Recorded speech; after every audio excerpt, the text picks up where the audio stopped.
going on, everybody? Welcome back to my video series. My name is Charles, and today I'm going to continue helping you on your journey to lose some weight. So today's video is going to be more or less about training and what I think about it, and just kind of like a primer, and then that's going to lead into more specific videos. So this video, you can skip it if you've trained before and you just want to follow my routine, or you just want to kind of jump into like the specific like videos where I'm actually like showing you what I'm doing, what's my routine. You can skip it right now. Otherwise, if you've never trained before, or you're a complete noob, or maybe it's been like 20 years, then this video is for you. So a little bit of backstory. When I started training, my only exposure to weightlifting was one day in high school. I think my senior year was the first time I ever walked into a weight room, or no, my sophomore year.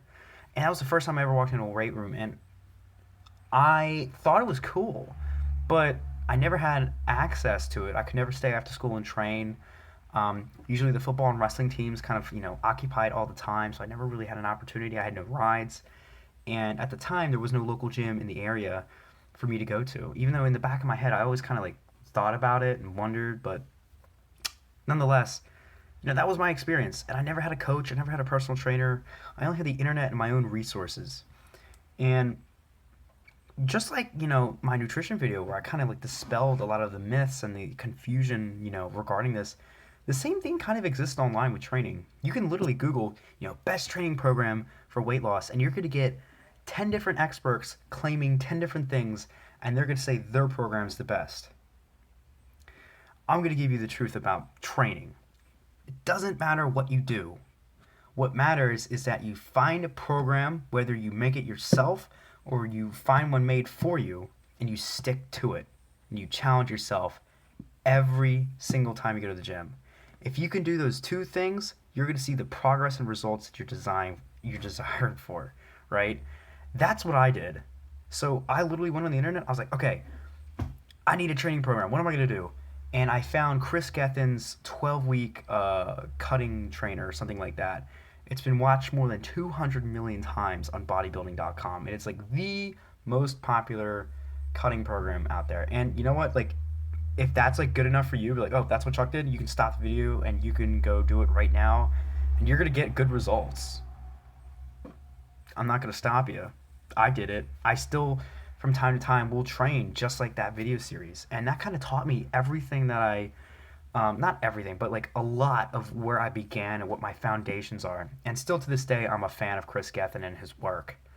But over the years, I've tried a lot of different training philosophies, a lot of training styles, and I found that, while some training routines are really, really good, and some routines are really, really not so good, I figured out, hey, there's certain machines that I just prefer. There's certain, strategies that I would rather adapt in my training as opposed to somebody else.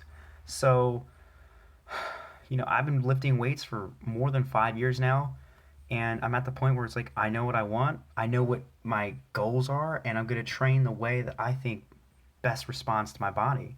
So a really good example for that is, in my opinion, I think my chest is probably the most underdeveloped body group, right? And following Chris Gethin's trainers, I mean, he's got a big chest. It's one of his strongest body groups. He doesn't have to focus on it as much. So I found for me, I need to train my chest a little bit more intensely and a little bit more with a different, kind of movements than what he would prescribe. But that's totally fine. Only you are the only one who's going to know their body really well. I'll give you another example. I have naturally big legs, and I have really well developed calf muscles. Just off the bat. I mean, I'm somebody who can do a calf press with over 800 pounds on the rack. I mean, very, very strong calf muscles. And for some guys, or most guys, I would say, that's a challenge. Developing your calf muscles has always been a struggle. In Chris Gethin's videos, he'll even say, like, yeah, I had a really hard time, developing my calf muscles. I got to do all this extra work. And I found it's like, if my calf muscles got any bigger, I think I would kind of look weird. So that's what I'm talking about. And this actually kind of comes back to what I said in the previous video. finding somebody that you kind of like, finding somebody that you idolize who may have a physique that you're trying to obtain, who has a similar body type. I mean, for me, that was Chris Gethin in the beginning. He's roughly my height, he's roughly my build. His heritage comes from the same part of the world as myself. I mean, so it was very natural for me to look up to him and say I could probably obtain that physique. And years later, I'm at the point it's like I know I can attain that physique. I just got to work hard enough for it. But I've also learned down the road that's like, you know what? I have found other training routines that, work for me, that are best optimized for me. Another really good example is I blew out my shoulder a couple years ago. I was in a car accident. I hurt my back. So if I'm following some training routine that's like really emphasizes squats, well, I can do squats. I just can't go heavy, unfortunately. But I can do really heavy leg presses. Then what? Am I just not going to do the squats? No, you got to do the work, but you got to find something else. And if you're a beginner, that can be really tough because you don't know your body and you don't know the machines well enough. And that's where I'm trying to help fill the gap. So I'm going to develop 3 more videos that kind of branch off this video, one for every day. And it's going to take you through exactly step by step my training routine. So I find that beginners tend to, when I talk to a lot of people, beginners will go to the gym and they'll just do whatever. They don't really follow a routine. They don't track their progress. They just kind of remember what they thought they did last time, and then they just try to do better.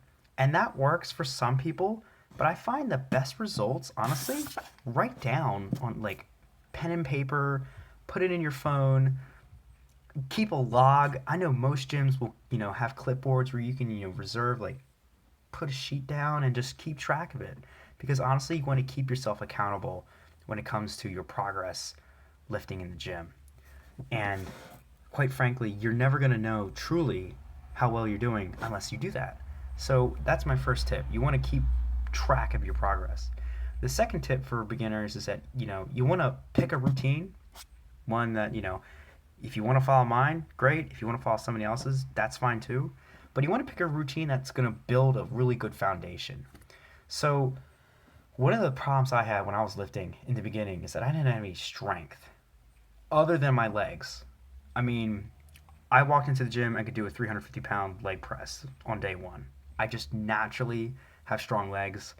400-pound calf extension. I've always had, really strong legs. I don't know why. Maybe it's because I was so heavy. I did a lot of walking. I did a lot of bicycling that over the years, body just kind of got used to the demand. But then I can only do like a 15-pound dumbbell curl. And yeah, when you're following a routine that calls for a lot of reps or a lot of volume, if you don't have that underlying strength, it's going to be really, really hard to follow some of these routines. So my advice to a lot of people is to do a program that kind of combines different elements of what's stereotypically a weight loss routine, which in my opinion is a routine that's high volume, high reps, a lot of supersets, not a lot of downtime. Combine that philosophy with a routine that focuses on building your strength. So heavier weights, lower reps, longer rest times. And the combination of the two, I think, will deliver really good results for a lot of individuals. So that's all I really have for this video. I know, pretty. That's all I have really for this video. Stay tuned for the next video of the series.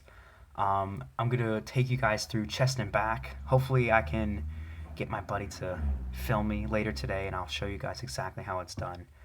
But nonetheless, if you don't want to wait around for me, or you don't trust my judgment, just take my advice and find a routine, whether it be mine or somebody else's, and just stick to it. You're going to see great results, you're going to see great results.